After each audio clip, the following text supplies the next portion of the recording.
Hello students, welcome back. Today we'll start with our next chapter, that is freedom of birds. यानी कि birds की आज़ादी, freedom यानी कि आज़ाद. Okay. Now about the theme of this poem, Freedom for Birds by Jenny Moxham portrays birds as symbols of freedom. ठीक है. Poem में जो पोएट है वो बर्ड्स को किस तरीके से पोर्ट्रे कर रही हैं as a symbol of freedom, freedom के सिंबल की तरह, reflecting the desire for liberty while highlighting the constraints imposed by captivity, echoing the universal longing for unrestrained expression. तो ये चीज क्या रिफ्लेक्ट कर रही है?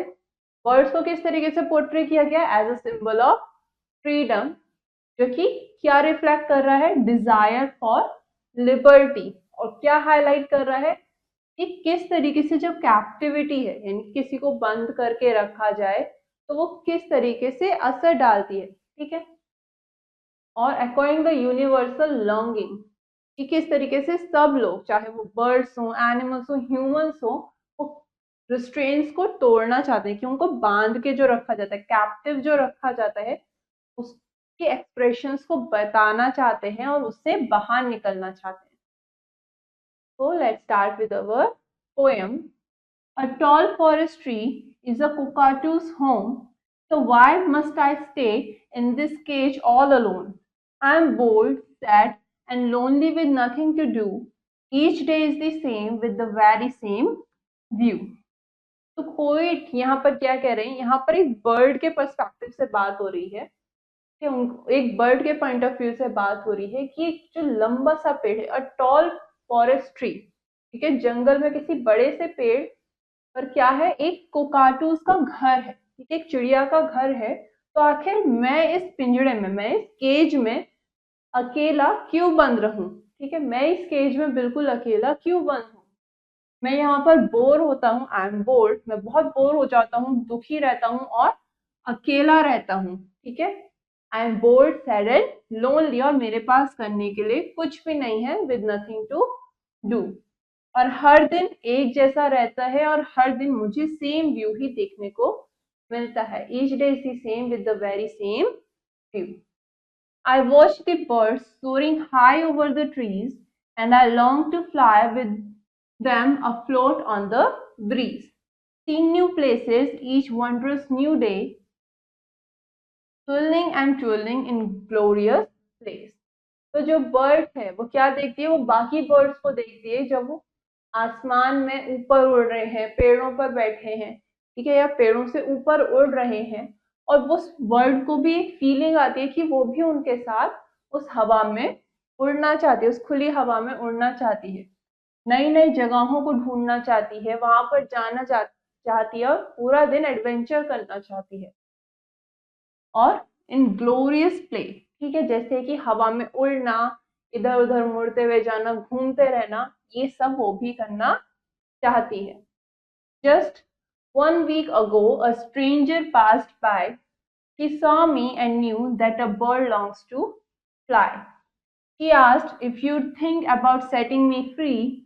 You said this bird's special and wouldn't agree.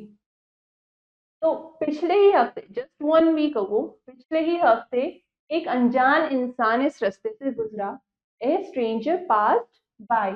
उस स्ट्रेंजर ने मुझे देखा, चिड़िया को देखा, और ऐसा लगा कि स्ट्रेंजर को पता है कि ये जो चिड़िया है वो आसमान में उड़ना चाहती है, वो इस केज से, इस पिंजरे से बाहर निकल के उड़ना चाहती है.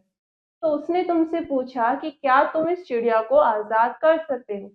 क्या तुम मुझे, इस चिड़िया को आजाद करोगे?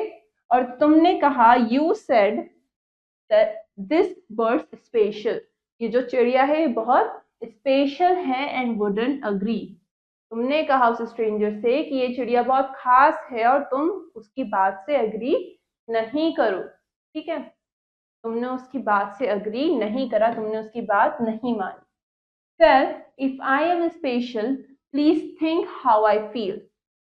I'm not a stuffed toy, I'm alive and I am real. I'm not made of stone, I have feelings like you. Life's not just for humans, this world is mine too. तो bird क्या कहती है, bird आपसे कहती है कि अगर मैं इतनी ही खास हूं तो प्लीज मेरे बारे में सोचो कि मुझे कैसा फील होता है। मैं कोई खिलौना नहीं हूं, मैं कोई स्टफ्ड टॉय नहीं हूं, मैं भी जिंदा हूं और मैं भी असली हूँ। ठीक है, कि मुझ में भी जान है। I am not made of stone, मैं किसी पत्थर का नहीं बना हूं, मेरे अंदर भी फीलिंग्स है, जैसे कि तुम्हारी फीलिंग्स है वैसे ही उस बर्ड की भी फीलिंग्स हैं। Life not just for humans, this world is mine too. जो लाइफ है वो सिर्फ इंसानों की ही नहीं है बल्कि ये दुनिया उस चिड़िया की भी है। This world is mine too. So now I'm hoping and praying you will see that to love a thing truly you must set it free. For it matters not whether you are big or you are small, a life without freedom is no life at all. तो अब वो चिड़िया hope कर रही, उम्मीद लगाए बैठी है और आपसे प्रे कर रही है कि आपको ये चीज दिखेगी। क्या दिखेगा? कि अगर आप किसी चीज को पसंद करते हो, किसी चीज से प्यार करते हो, तो उसका मतलब है कि truly you must set it free, कि तुम्हारे को इसको आजाद छोड़ देना चाहिए। For it matters not whether you are big or you are small. इससे मतलब नहीं है कि आप कितने बड़े हो या आप कितने छोटे हो। जो लाइफ है वो बिना किसी फ्रीडम के, बिना किसी आजादी के लाइफ नहीं रहती। तो यहाँ पर बर्ड क्या कह रही है, वो होप कर रही कि आप उसे उसकी लाइफ जीने दोगे और उसे फ्री कर दोगे। ठीक, ये पोएम किसने लिखी है? जैनी मॉक्सम ने। About the summary of this poem, the poem Freedom for Birds, penned by Janie Moxham, depicts the captivity of a bird, specifically a cockatoo, yearning for liberation from its cage. It vividly portrays the bird's longing to soar freely alongside the counterparts in the open sky. तो ये जो poem है जो जैनी मॉक्सम ने लिखी है, freedom of birds, ये क्या डिपिक्ट कर रही है? एक बर्ड, ठीक है, एक बर्ड है जिसको कैप्टिव कर रखा है, जिसे पकड़ के रख रखा है, एक केज में बंद कर रखा है, जो कि क्या है? कोकाटू है, जो उस पिंजरे से आजाद होना चाहती है, उस केज से बाहर निकलना चाहती है, आजाद होना चाहती है। तो ये पोएम में क्या पोर्ट्रे करके दिखाया गया है कि वो बर्ड किस तरीके से लॉन्ग कर रही है, वो भी खुले आसमान में बाकी जगहों पर उड़ना चाहती है। इट वॉन्ट्स टू सोर फ्रीली, ठीक है, वो बिना किसी रिस्ट्रेन के आसमान में उड़ना चाहती है और वहां से आजाद होना चाहती है।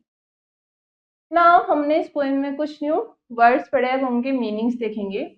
सोरिंग हाई यानी कि बहुत ऊंचा उड़ना, फ्लाइंग हाई, वॉन्ड्रस यानी कि great, swirling to make or cause something to make fast circular movements, कि किसी चीज को बहुत तेजी से सर्कुलर मूवमेंट्स में लेके आना।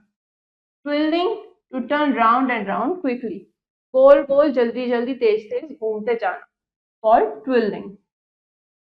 Now we have a few questions in this chapter. First, fill the correct option in OMR sheet.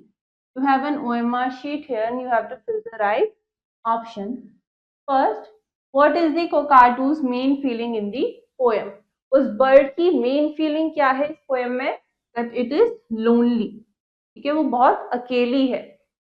Next, why does the stranger ask about setting the bird free?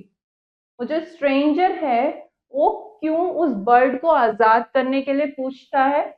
Because she believes that the bird longs to fly, क्योंकि उसे लगता है, she beliefs, वो मानती है कि उस bird को आसमान में उड़ना है, वो बर्ड आसमान में उड़ना चाहती है, इसलिए वो उसे फ्री करने के लिए पूछती है। नेक्स्ट क्वेश्चन हमसे क्या कह रहा है? Write T for true and F for false statements.